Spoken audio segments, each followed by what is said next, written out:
Hi! Hello! నమస్తే. Welcome to 24/7 news TV. నేను మీ శాన్వి.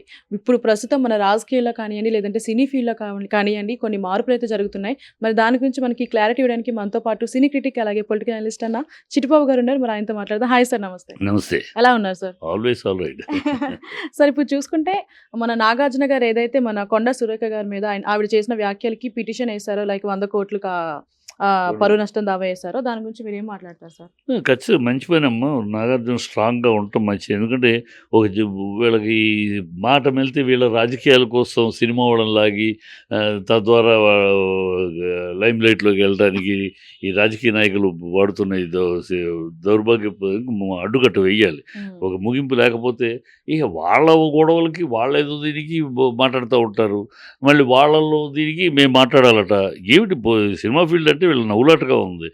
మొన్న ఏదో అంటారు, ఆ అమ్మాయిని అన్నారు కదా, ఆ అమ్మాయికి నూనె పోగేసినప్పుడు అప్పుడు మీరు మాకే సంబంధం, సినిమా వాళ్ళకి ఏం సంబంధం? మీరు రాజకీయంగా 36 తిట్టుకుంటూ ఉంటారు. ఇక మేము మీరు రాజకీయంగా మీలో మీరు తిట్టుకునేదానికి మేము ఎంటర్ అవ్వాలంటే రోజు మాకు ఇదే పని. మేము షూటింగ్లు స్క్రిప్ట్ వర్క్లు చేసుకోలేము. మీ దౌర్భాగ్యం మీకు చిల్లర రాజకీయాలు అయిపోయినాయి. రోజు మాట్లాడుకుంటూ ఉంటారు, తిట్టుకుంటూ ఉంటారు. కనుక ఈ దానివల్ల మేము ఎంటర్ అవ్వలేము. అది కరెక్ట్ స్టెప్. ఆ అమ్మాయి ఖచ్చితంగా ఫేస్ చేయాల్సి వస్తుంది. ఇప్పటికైనా బేషరతుగా ఆ అమ్మాయి జనరల్గా నేను వెనక్కి తీసుకుంటారు కదా, నువ్వు అన్న ఏంటి 3 రకాల మాటలు అన్నావు. ఒకటి, ఆ అమ్మాయిని గురించి తప్పుగా మాట్లాడావు. అక్కినేని నాగార్జున ఒక అక్కినేని కుటుంబం 5 దశాబ్దాలుగా ఇది తెలుగు ప్రజల మధ్య ఉన్న గౌరవమైన కుటుంబం. ఆ కుటుంబాన్ని అతన్ని ఒక తార్పుడుగాడు కింద చిత్రీకరించి మాట్లాడావు నువ్వు. అతను వెళ్ళమన్నాడు, అమ్మాయి వెళ్ళదు. ఈ చిల్లర మాటలు, వీళ్ళ కుటుంబాల్లో వీళ్ళ బతుకుల్లో అలాంటి అలవాట్లు ఉన్నాయేమో, అందుకని వీళ్ళకి అలాంటి మాటలు వస్తాయేమో. తప్పుడు మాటలు అటుకి ఇలా మాట్లాడి వదిలిపెట్టామనుకోమ్మా ఇంకా పేటరేగిపోతారు.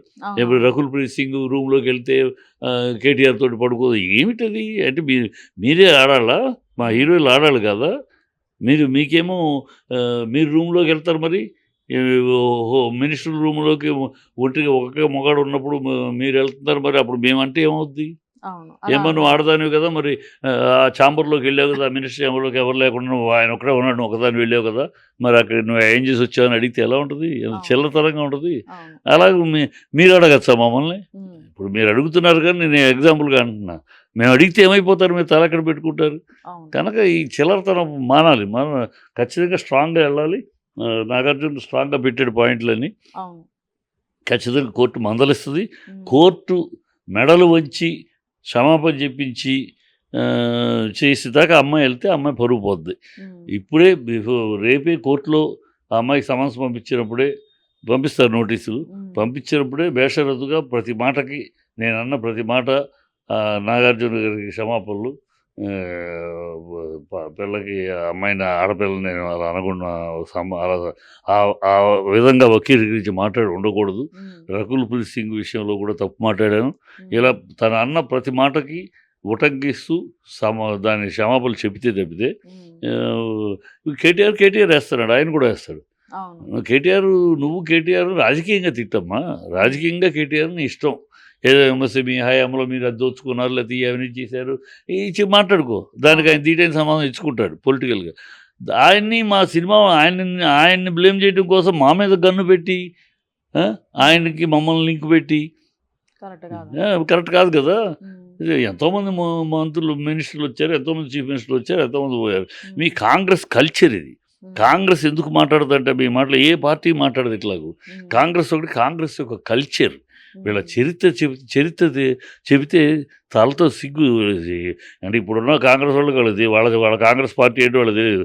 సంజయ్ గాంధీ పీరియడ్ నుంచి తీసుకుంటే మీ బతుకులేంటి, మీ ఢిల్లీలో మీ గెస్ట్ హౌల్ బతుకులేంటి, మీ తివారీ గవర్నర్గా ఉంటూ ఇక్కడ రాష్ట్రపతి గవర్నర్ ఆఫీసులో చేసిన పనులేంటి, మీకు పేకేటి శివరాం అనే వ్యక్తి, కొత్త రఘురామయ్య అనే వ్యక్తి మీ కాంగ్రెస్కి మీ సంజయ్ గాంధీ పీరియడ్లో చేసిన సర్వీసులేంటి, చేసిన సేవలేంటి, మీ గెస్ట్ హౌలు ఉమెన్ వైన్లతో నింపిన వైనాలేంటి తెలీదా? ఇవన్నీ చెప్తే అన్ని చరిత్రలో తెలిసేది, ప్రజలకు తెలుసు.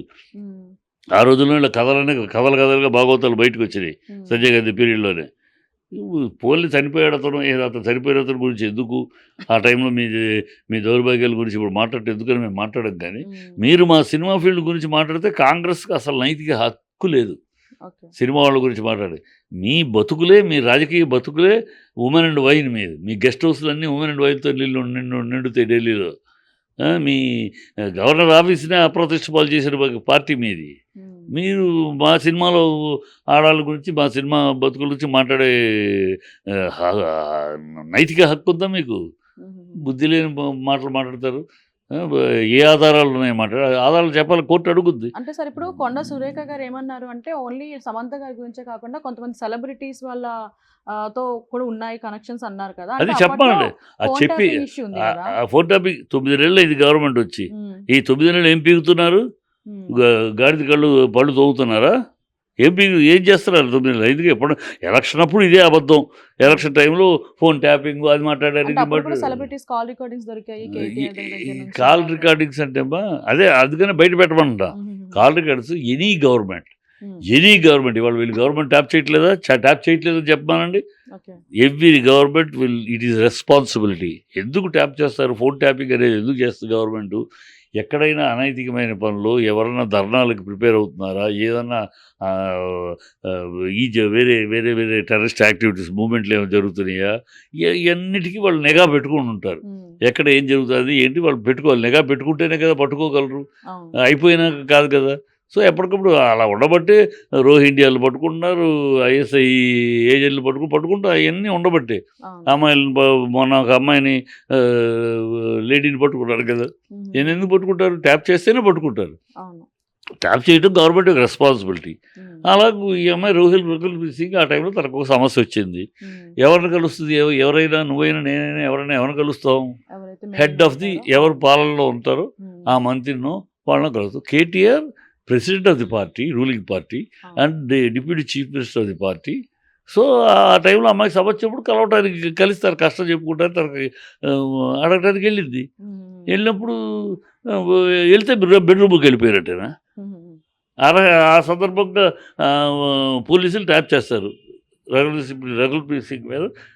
ఆ టైంలో వాళ్ళ తమ్ముడు యాక్చువల్ తర్వాత తేలిపోయింది, వాళ్ళ తమ్ముడు అని తేలిపోయింది. తమ్ముడు విషయంలో ఏదో డ్రగ్స్ దొరికినాయి. సో అందువల్ల ఆ టైంలో రకుల్ప్రీత్ సింగ్ పేరు కనుక ఆటోమేటిక్ ఫోన్ ట్యాప్ చేస్తుంది పోలీసులు. ఆ అమ్మాయి మూమెంట్లో ఇవన్నీ దొరుకుతాయి, సాక్ష్యాలు దొరుకుతాయి. ఏమీ దొరకలేదు. అందుకనే వదిలేసారు. అమ్మాయి శుభ్రంగా పెళ్లి చేసుకున్న అమ్మాయిని గురించి, శుభ్రంగా పెళ్లి చేసుకున్న అమ్మాయిని గురించి ఈ మాటలు మాట్లాడటం కడుపుకు అన్నం తినే మాటలేనా? ఆడది మళ్ళీ ఒక మంత్రి ఆడదిగా ఉంటే ఆ మాటలు మాట్లాడచ్చా? పెళ్ళి అయిపోయింది అమ్మాయి. పైగా పెళ్ళి అమ్మాయిని పట్టుకుని మాటలు మాట్లాడితే వాళ్ళ కుటుంబాలు చీరుస్తా, వాళ్ళ సంసారాన్ని చీరుస్తా. మనిషివే నువ్వు. కనుక ఇలాంటి వాళ్ళని క్షమించకూడదు. ఖచ్చితంగా స్ట్రాంగ్ కోర్టు నుంచి వీళ్ళకి సరైన గుణపాఠం చెప్పాలి. చెబితేనే సమాజంలో ఆగుతాయి, లేకపోతే ఈ పేటరైపోతూ ఉంటాయి. ఎందుకంటే ఇవాళ ఎవరు రాజకీయాల్లో ఉండేవాళ్ళు ఆ బురదలో పాకే పురుగులాగా తయారైపోయింది రాజకీయ నాయకుల జీవితాలు. ఆ మురుగుంట్లో లొకలొకలమని తిరుగుతూ ఉంటే పురుగులు, ఆ పురుగుల యొక్క సవడిలాగా ఉంటుంది వీళ్ళ మాటలు. అలా తయారైపోయారు. మురికి గుంటలో పురుగులు, బురద గుంటలో పాకే పురుగులు, మురుగు గుంటలో సాగే పురుగులు జీవితాలు వీళ్ళ మాటలు, వీళ్ళ చేష్టలు. కనుక ఆ స్థాయికి దిగిపోయింది రాజకీయాలు. కనుక ఈ రాజకీయాలని ఇలాంటి పనిష్మెంట్లు ఇవ్వకపోతే, ఇలాంటి కోర్టు ద్వారా శిక్ష ఇవ్వకపోతే, జరగకపోతే ఈ గ్యాంగ్, ఈ లోతట్టు గ్యాంగ్ ఇది. గతంలో లాగా మహానాయకులు రాజశేఖర రెడ్డి గారు ఉన్నారు, ఎన్టీఆర్ ఉన్నారు, ఎంతమంది అంజయ్ గారు ఉన్నారు, వెంకటరావు గారు ఉన్నారు, చెన్నారెడ్డి, వీళ్ళందరూ చూడలేదా మనం రాజకీయాలు? ఎంత హుందాగా మాట్లాడేవారు. విమర్శలు వాళ్ళు చేయలేదా? బ్రహ్మాండంగా చేసేవారు విమర్శలు. కానీ ఒక ఆచితూచి ఒక పద్ధతిలో అందరూ వెంకయ్యనాయుడు గారు, జైపాల్ రెడ్డి గారు చూసాం. వీళ్ళందరినీ అసెంబ్లీలో చూసాం. గౌతులచ్చన్న గారు, జూపుడికి, వీళ్ళంతా ఎంత బ్రహ్మాండంగా విమర్శించేవారు పాలకపక్షాన్ని. మామూలుగా విమర్శ ఘాటుగా, మళ్ళీ బయలుగా మెడెడ్ కానీ చక్కటి భాష, చక్కటి పాయింట్, విజ్ఞానంతో విషయ పరిజ్ఞానంతో అట్లా చేశారు. వీళ్ళలాగా పాయింట్ లేదు, వీళ్ళకి ఏముంది, వీళ్ళు రాజకీయాలు ప్రజల నుంచి వచ్చిన రాజకీయాలు కాదు, ఎక్కడో డబ్బులు సంపాదించడం, వాళ్ళు డబ్బులు సంపాదించే డబ్బులతో రాజకీయ ఆటలు కాపాడుకుంటారు రాజకీయాలు. వీళ్ళొక ధ్యేయమా, ఒక సిద్ధాంతమా, ఒక విధానమా, ఒక ఎయిమా, ఏమీ లేదు. ప్రజాసేవ ముఖం మీద ముసుగు తప్పితే వీళ్ళంతా డబ్బు సేవ, స్వయం సేవే. వచ్చామా 5 ఏళ్ళలో ఎంత కాంగ్రెస్ కల్చర్ ఇది. వచ్చామా 5 ఏళ్లలో ఎంత సంపాదించామా, ఇంకో 3 తరాలకు సంపాదించామా, 2 తరాలకు సంపాదించామా, మళ్ళీ గోతిగా నక్కలా కూర్చుంటాం. మళ్ళీ అవకాశం దొరికినప్పుడు మళ్ళీ అబద్ధాలని, వీళ్ళు బతికేది అబద్ధాల గోడలో, అబద్ధాల మేడలో. అంతేగాని పాలన లేదు పాలన వీళ్ళ బతుకులే కాంగ్రెస్ బతుకులు అబద్ధాల మేడ, అంతరాల గోడ. మనుషుల మధ్య అంతరాలు సృష్టించడం, అబద్ధాలు గోడలు కట్టుకుంటాం, దాంతో బతికేస్తారు, అవినీతి చేసుకుంటూ పోతారు. మళ్ళీ పదవి పోయినాక గోతిగా నక్కలా కూర్చుంటారు, ఎప్పుడు అవకాశం దొరుకుద్దా మళ్ళీ అని. అప్పుడు మళ్ళీ అబద్ధాలతో దూకుతారు. వాళ్ళ బతుకులంతా అంతే.